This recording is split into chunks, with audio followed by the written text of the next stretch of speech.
बीवी हो तो ऐसी। एक बादशाह अपने महल की छत पर टहल रहा था। टहलते टहलते उसकी नज़र महल के नज़दीक घर की छत पर पड़ी, जिस पर एक खूबसूरत औरत कपड़े सुखा रही थी। बादशाह ने अपने एक बांदी को बुलाकर पूछा, किसकी बीवी है यह? बांदी ने कहा, बादशाह सलामत, यह आपके गुलाम फिरोज की बीवी है। बादशाह नीचे उतरा। बादशाह पर उस औरत के हुस्न जमाल का शहर सा छा गया था। उसने फिरोज को बुलाया। फिरोज हाजिर हुआ तो बादशाह ने उससे कहा, फिरोज, हमारा एक काम है। हमारा यह खत फलां मुल्क के बादशाह को दे आओ और इसका जवाब भी उनसे ले आना। फिरोज उस खत को लेकर घर वापस आ गया। खत को अपने तकिए के नीचे रख दिया। सफ़र का सामान तैयार किया, रात घर में गुजारी और सुबह मंजिले मकसूद पर रवाना हो गया। इस बात से लाइलम के बादशाह ने उसके साथ क्या चाल चली है। इधर फिरोज की जैसे ही फिरोज नज़र से ओझल हुआ, बादशाह चुपके से फिरोज के घर पहुंचा और आहिस्ता से फिरोज के घर का दरवाज़ा खटखटाया। फिरोज की बीवी ने कहा, कौन है? बादशाह ने कहा, मैं बादशाह हूँ, तुम्हारे शोहर का मालिक। तो उसने दरवाज़ा खोला। बादशाह अंदर आकर बैठ गया। फिरोज की बीवी ने हैरान होकर कहा, आज बादशाह सलामत यहाँ हमारे गरीब खाने में? बादशाह ने कहा, मैं यहाँ मेहमान बनकर आया हूँ। फिरोज की बीवी ने बादशाह का मतलब समझकर कहा, मैं अल्लाह की पनाह चाहती हूँ आपके इस तरह आने से, जिसमें मुझे कोई खैर नज़र नहीं आ रही। बादशाह ने गुस्से में कहा, ए लड़की, क्या कह रही हो तुम? शायद तुमने मुझे पहचाना नहीं। मैं बादशाह हूँ, तुम्हारे शोहर का मालिक। फिरोज की बीवी ने कहा, बादशाह सलामत, मैं जानती हूँ कि आप ही बादशाह हैं, लेकिन बुजुर्ग कह गए हैं, शेर को अगरचे जितनी ही भूख लगी हो, वह मुर्दार तो नहीं खाना खाना शुरू कर देता। और कहा, बादशाह सलामत, तुम उस कटोरे में पानी पीने आए हो जिसमें तुम्हारे कुत्ते ने पानी पिया है। बादशाह उस औरत की बातों से बड़ा शर्मसार हुआ और उसको छोड़कर वापस चला गया, लेकिन अपने चप्पल वहीं पर भूल गया। यह सब तो बादशाह की तरफ से हुआ। अब फिरोज को आधे रास्ते में याद आया कि जो खत बादशाह ने उसे दिया था वह तो घर पर ही छोड़ आया है। उसने घोड़े को तेजी से वापस मोड़ा और अपने घर की तरफ लपका। फिरोज अपने घर पहुंचा तो तकिए के नीचे से खत निकालते वक्त उसकी नज़र पलंग के नीचे पड़े बादशाह के नालैन चप्पल पर पड़ी, जो वह जल्दी में भूल गया था। फिरोज का सर चकरा कर रह गया और वह समझ गया कि बादशाह ने उसे सफ़र पर सिर्फ इसलिए भेजा ताकि वह अपना मतलब पूरा कर ले।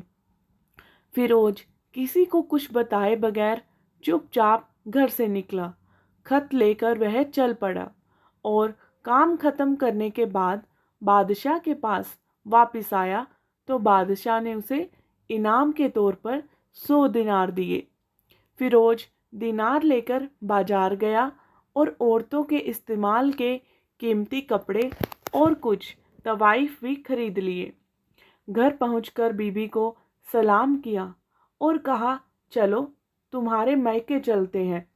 बीवी ने पूछा, यह क्या है? कहा, बादशाह ने इनाम दिया है और मैं चाहता हूँ कि तुम यह पहनकर अपने घर वालों को भी दिखाओ। बीवी, जैसे आप चाहें। बीवी तैयार हुई और अपने वालिदैन के घर अपने शोहर के साथ रवाना हुई। दामाद और बेटी और उनके लिए लाए गए तोहफ़े को देखकर वह लोग बहुत खुश हुए। फिरोज बीवी को छोड़कर वापस आ गया। 1 महीना गुजरने के बावजूद ना बीवी का पूछा और ना उसको वापस बुलाया।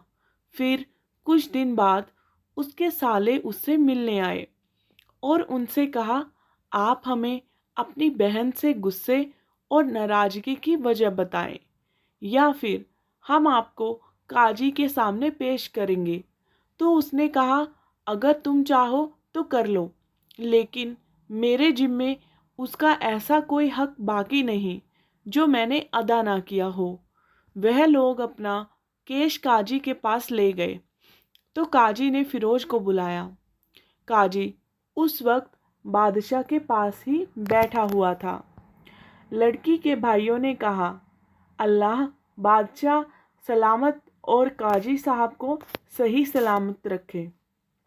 काजी साहब, हमने एक सरसब्ज बाग, दरखत फलों से भरे हुए और साथ में मीठे पानी का कुआं इस शख्स के हवाले में दिया था, तो इस शख्स ने हमारा बाग उजाड़ दिया, सारे फल खा लिए, दरखत काट लिए और कुएं को खराब करके बंद कर दिया।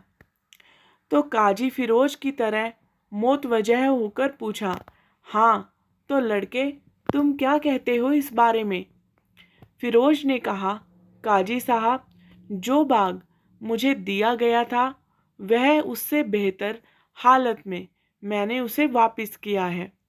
काजी ने पूछा, क्या इसने बाग तुम्हारे हवाले वैसी ही हालत में वापस किया है जैसे कि वो पहले था? उन्होंने कहा, हाँ वैसी ही हालत में वापस किया है, लेकिन हम उनसे बाग वापस करने की वजह जानना चाहते हैं।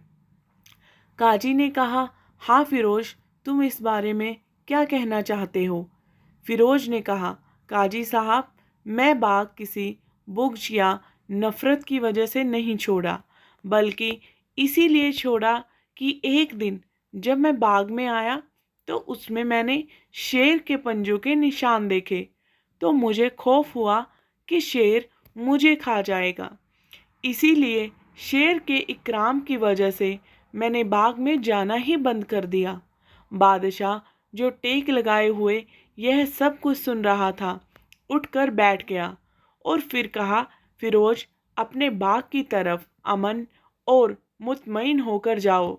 अल्लाह की कसम, इसमें कोई शक नहीं कि शेर तुम्हारे बाग में आया था, लेकिन वह वहाँ पर ना तो कोई असर छोड़ सका और ना कोई पत्ता तोड़ सका और ना ही कोई वहाँ का फल खा सका। वह वहाँ पर थोड़ी देर रहा और मायूस होकर लौट गया, और खुदा की कसम, मैंने कभी तुम्हारे जैसे बाग के गिर्द लगे मजबूत दीवारें नहीं देखी। फिरोज अपने घर लौट आया और अपनी बीवी को भी वापस ले लिया। ना तो काजी को पता चला और ना ही किसी और को। माजरा क्या है? क्या खूब बेहतर है अपने अहलों अयाल के राज को छुपाना कि लोगों को पता न चले, अपने घर के भेद किसी पर जाहिर ना होने दें। तो आपको आज की ये कहानी कैसी लगी? आप अपने विचार कमेंट बॉक्स में ज़रूर शेयर कीजिएगा, और अगर आपको ये वीडियो पसंद आती हैं तो प्लीज़ चैनल को सब्सक्राइब कर लीजिएगा। धन्यवाद।